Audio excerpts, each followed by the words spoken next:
From the headquarters of Telesur English in Quito, Ecuador, this is From the South. I'm Jose Daniel Lopez.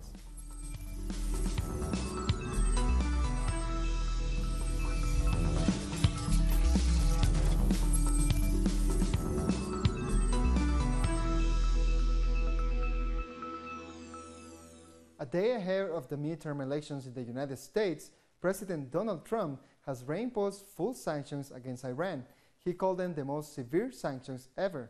Millions of Iranians protested on Sunday against the United States action. The demonstrators also marked the anniversary of the seizure of the U.S. Embassy in 1979.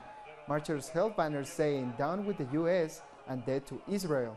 Iran's President Hassan Rouhani has gone on television to promise that his country will continue to sell oil in spite of the sanctions. The 40-year history of the Islamic Revolution is one of frequent failures by America in Iran and in the region. And with the help of God and the resistance of our people, this last trick of the enemy, which means economic warfare, with remarkable support from the American media against the Iranian nation, will also fail. The U.S. government has given partial exceptions to 8 countries that buy oil from Iran to give them time to adjust. But it says the sanctions will begin to reduce Iranian oil exports to zero. However, in his TV address, President Rouhani said Iran will overcome the sanctions. This fact is that the Islamic Republic of Iran today can sell its oil, and God willing, it will sell it. Even if they did not make these 8 countries' expectations, we would sell our oil again. I have not seen any administration in the White House as racist as the one in this period. So when a group is racist and does not care about international laws, then you cannot expect more from them. This is the current situation that we are seeing. President Trump has been campaigning across the country in the run-up to Tuesday's elections. On Sunday evening, he was in Georgia, where the Democrat Stacey Abrams is hoping to become the first black woman governor in the history of the United States. Trump called Abrams one of the most extreme far-left politicians in the country, and once again, he warned that his government will not let the Migrant Caravan crossing Mexico enter the United States. How about that caravan? Do you want to let that caravan just pour in? I don't think so. In the meantime, you saw, last week I called up the United States military. We're not playing games, folks. There's no game. Because you look at what's marching up, that's an invasion. That's an invasion. Trump's administration has been reinforcing the southern border since Friday. There are more than 2,000 additional soldiers, helicopters, drones, and barbed wire. There are already more than 3,000 National Guard members, and they could reach 15,000, the biggest contingent used in decades inside the U.S. Our correspondent in Washington, D.C., Alina Duarte, brings us more. These midterm elections are considered the most important since Donald Trump took office. They have even been labeled as a referendum to Donald Trump's administration. Several subjects have been discussed during his campaign. Subjects like immigration. Donald Trump keeps insisting that immigration is a great threat. Nevertheless, he hasn't mentioned yet the damage caused by weapons, carried primarily by U.S. citizens. For instance, the horrible shooting in Las Vegas or the recent tragedy in Pittsburgh. Donald Trump also mentioned in one of his events that the Democratic victory would trigger a socialist movement and the arrival of thousands of Central American criminals to the U.S., referring to the caravan coming from Honduras. In these elections, various positions will be balloted. A total of 36 governors, 35 out of 100 senators, and 435 seats in the Chamber of Representatives. According to the polls, the Republicans are about to lose, but the senators' chamber can be won by the Republicans. Nevertheless, anything can be expected on Tuesday when the midterm elections hit the polls. But despite the negative messages about the Migrant Caravan from the U.S. administration, many people believe they should be welcome. That is the case of residents in the small Texas border town of San Elizario. People believe that members of the Migrant Caravan making its way towards the U.S. are hard-working people. Many of the inhabitants also have a migrant background, and they want new migrants to have the chance they had when they arrived in the country. It's not an issue for me for any kind of immigrant coming in because they're humans, we're human too. We were born and we were taught how to treat them with respect. Also, a balloon that represents Trump as a baby has been launched by political activists in San Diego to reject his policies over migration. The balloon depicts an orange-colored baby Trump dressed with diapers with small hands and an angry face to mock the U.S. president. He is infantile. He is like a toddler when things don't go his way. Do you ever see him get interviewed? And it's in some of our most horrific things that have been happening around the world. Hurricanes, shootings, bombings. He always manages to make it about him. Isn't that funny? Donald Trump has moved the United States, if not into fascism, right up to the point where we're now in a fascist police state with threats of more wars. Meanwhile, the Migrant Caravan continues its march to the north. An advanced group from the first caravan has already entered Mexico City. They are being housed at a sports stadium.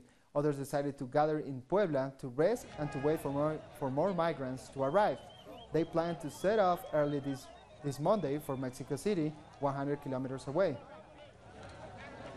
Well, I'm a bit exhausted because of the cold and because we have not eaten. Everything else is going well, thank God. I'm having health, I just have not eaten. What I want to do? Well, help my parents, get them out, give them everything I can. Earlier, our correspondent Eduardo Martinez sent this report on the first caravan. We are here in the community of Ciudad Isla in the state of Veracruz. Families have gathered here to continue their journey to the state of Córdoba. I want to show you how some families are in desperate need of transportation, which is very hard to find, because not everyone is willing to help them. Still, they are very grateful to those who help them with food, water, and clothes. Many people are in need of clothes since it's very difficult to bring luggage with them, mostly because it's difficult to walk for long hours with too much luggage. We will keep you updated as soon as we get more information about this migrant caravan that still has almost 300 kilometers to go. The second migrant caravan is crossing the state of Chiapas. Our correspondent Pablo Pérez is in Pijijapan and tells us more. We are en route between Pijijapa and Ciudad Arriaga in the southern state of Chiapas. It's a particularly treacherous day because of the distance the migrants have to walk today. There are no villages or towns on the way where they could expect some from the local people like food or water. It is a very difficult stretch of their journey. This is one of the hardest moments for them. We have already saw that with the first caravan, and still this second caravan is taking the same route, expecting to get a ride from vehicles on the road, and also with the support of People with No Frontiers organization who help children and women to reach as far as possible. They aim for the city of Arriaga, but if not, to reach at least until the town of Tonala. This taking into account that the first caravan is already more than 500 kilometers in ahead of them. It's encouraging for this group because they see the possibility to join them in the Mexico City. So let's look at how the migrant caravans are moving. There are currently 4 caravans. The first caravan, in red, came from Honduras and has more than 4,000 people. The second and third caravans, in yellow and green, came from Honduras and El Salvador and together have 4,000 people. The fourth caravan, in orange, also came from El Salvador with more than 1,000 people. They have all now reached Mexico. Mexican people continue to show their solidarity with the migrants. A couple invited a group of Hondurans sheltering in their town to their wedding. The Mexican bride and her Honduran groom, who is also a Mexican resident, laid on a treat for the migrants who are temporarily sheltering in the church on their journey to the north. Migrants cheered the couple sharing their big day. According to the tradition, the bride threw her bouquet, which women from the migrant group tried to catch. We'll take a short break now. More news in a minute.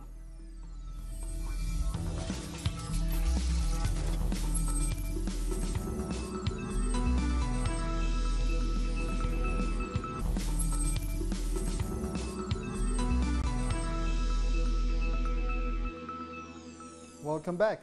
3 Venezuelan soldiers guarding the border with Colombia have been killed after an attack by paramilitary forces.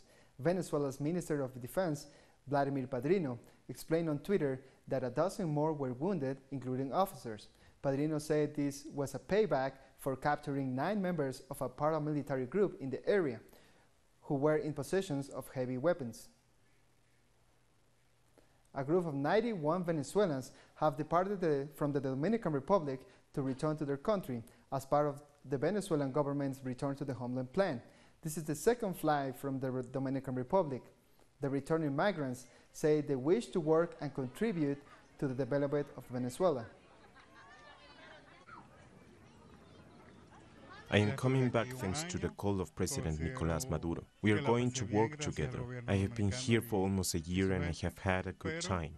I'm going back after the President's call to work together in building the country, and it's worth it. I'm going back because of my family, to see my kids and to continue with what I was doing. For me, Venezuela is something to be proud of. When you're abroad, you value your country much more. Venezuelan Foreign Minister Jorge Arreaza has visited Dominica to celebrate its 40th Independence Day. Arreaza has held a bilateral meeting with the Dominican Prime Minister Roosevelt Skerrit. On November 3, 1978, the Caribbean nation gained its freedom from the British rule and became an independent republic within the Commonwealth. The Cuban President Miguel Díaz-Canel has met the North Korean leader Kim Jong-un on his visit to Pyongyang. The two leaders discussed ways to boost bilateral ties in fields such as the economy, culture, public health, science, and technology. This is the second country of an international tour by Díaz-Canel. He has already visited Russia and will travel to China, Vietnam, and Laos. Peruvian police have used tear gas against activists during an anti-bullfighting protest. Hundreds of animal rights activists gathered in the capital Lima during the country's traditional annual bullfighting fair. The protesters want to push for the outlawing of bullfighting. They argue this practice amounts to legalized torture. No more killings. That is the only thing we want. Stop the killings. These sort of games should not exist. Peru is one of the 8 countries which brutally tortures bulls in front of people and which considers it a form of cultural art. Colombia's Ombudsman Office has denounced the displacement of almost 800 people, including 250 children, in rural areas of the Department of Santander due to fighting between armed groups. The massive displacement started this Friday from the municipality of Acari as the result of confrontations between the National Liberation Army and the Popular Liberation Army. The United Nations has issued an alert over the risk of new displacements in the same area. The trial of Mexican drug lord Joaquin El Chapo Guzman is set to begin this Monday in New York. The alleged head of Mexico's Sinaloa drug cartel is charged with 17 counts, including murder, drug trafficking, and money laundering. El Chapo allegedly led the cartel from 1989 to 2014. The Sinaloa cartel is said to be the largest drug trafficking organization in the world, with thousands of members. The trial is expected to last more than 4 months. Hundreds of Costa Ricans have visited the largest floating bookstore in the world. With over 5,000 books, Logos Hope is dug in the port city of Punta Arenas and will be there until the end of the week. Visitors can buy books at prices usually less than $2. Logos Hope travels around the world.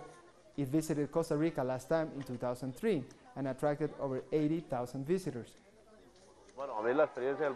The ship experience seemed very nice, very interesting. The visit I had taught me a lot. Everything they explained, the books that are there. Roger Waters, the co-founder of world-famous band Pink Floyd, has been made an honorary citizen in Uruguay's capital, Montevideo. During his visit to the city, he participated in an event to support Palestine. Roger said Israel has never had the intention to allow a Palestinian state. The musician played a concert at the Estadio Centenario. We're going to have a short break now. Join us again after this.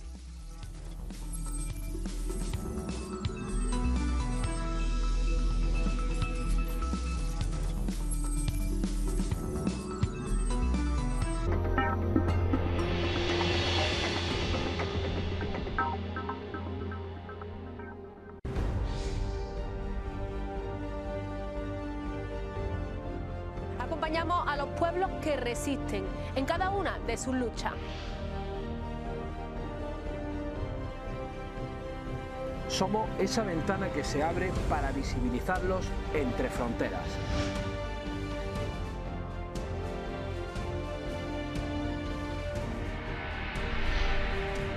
Thursdays, only on TeleSur.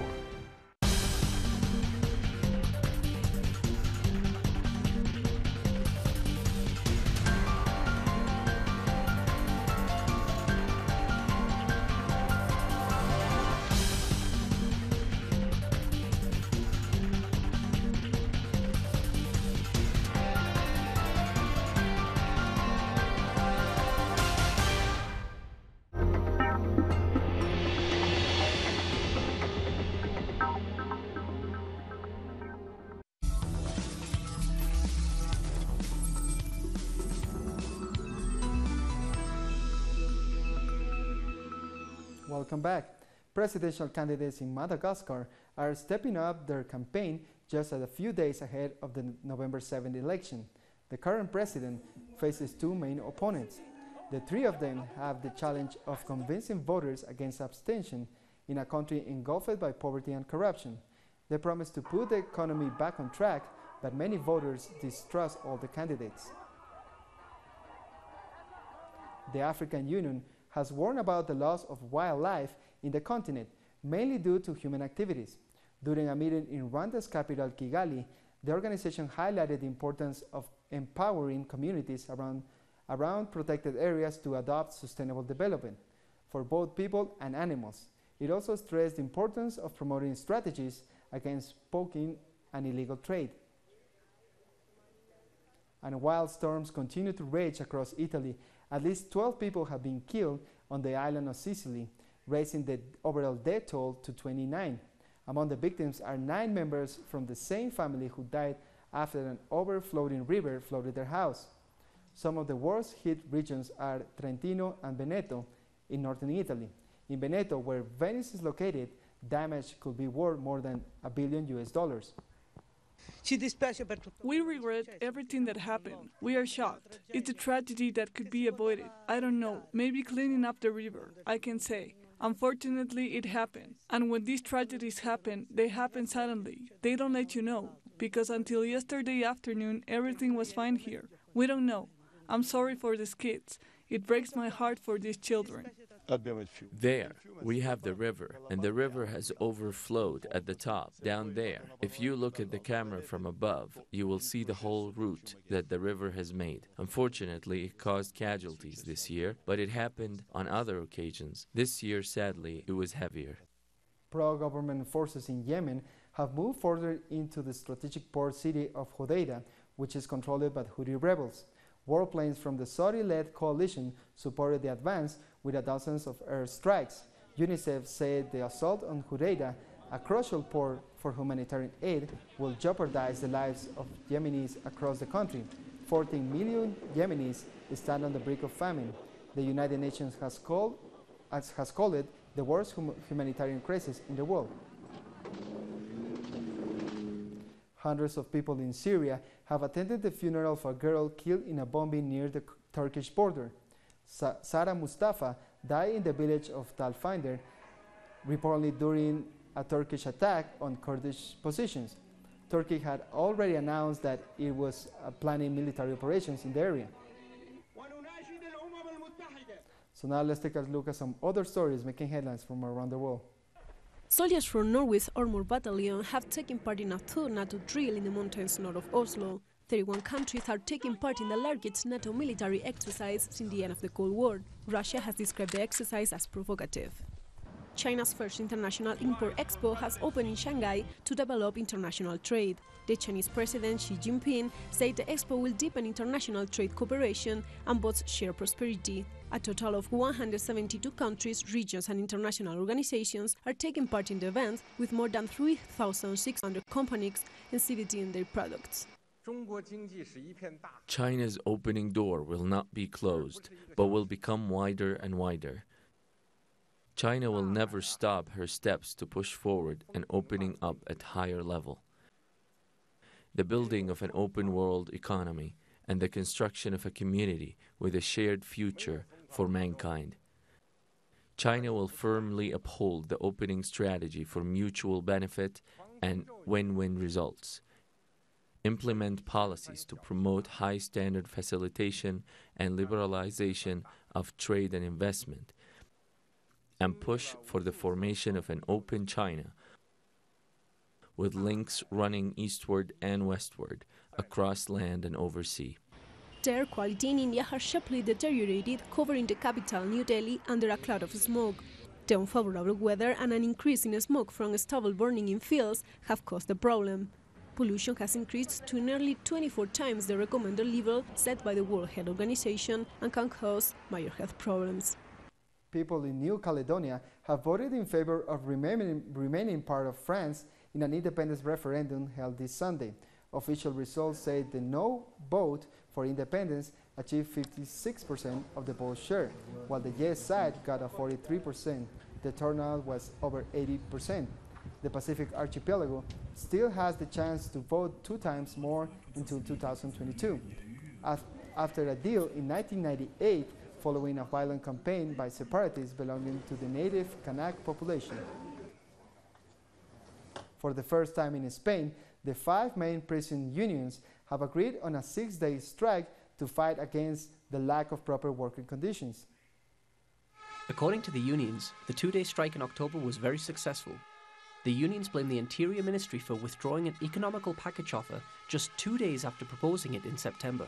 The government had proposed allocation of $140 million to improve the salaries of the workers.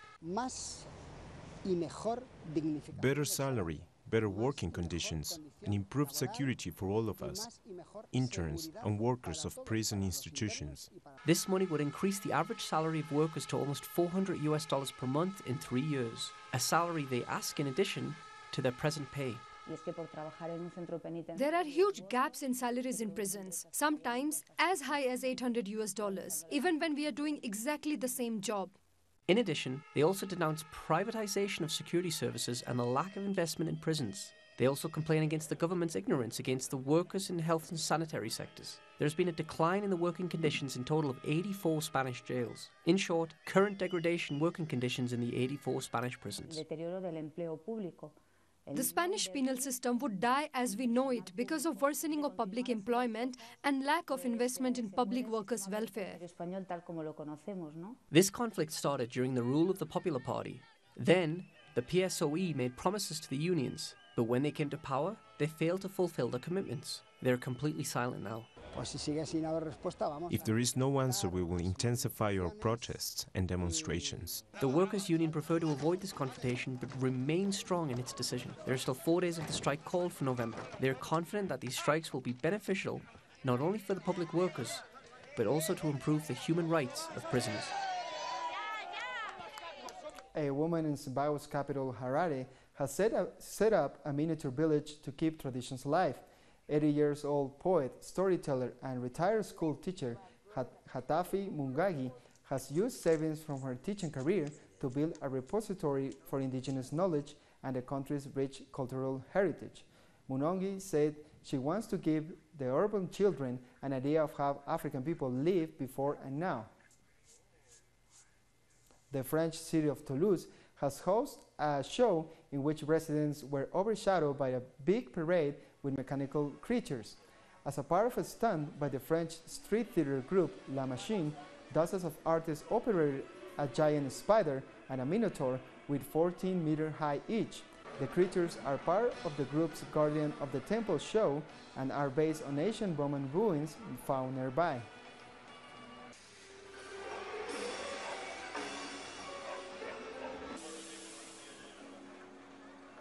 And we come to the end of this news brief. These and many other stories you can find at our website at telesurtv.net/English. And join us on social media, Facebook, Twitter, and Instagram. For Telesur English, I'm Jose Daniel Lopez. Thank you for watching.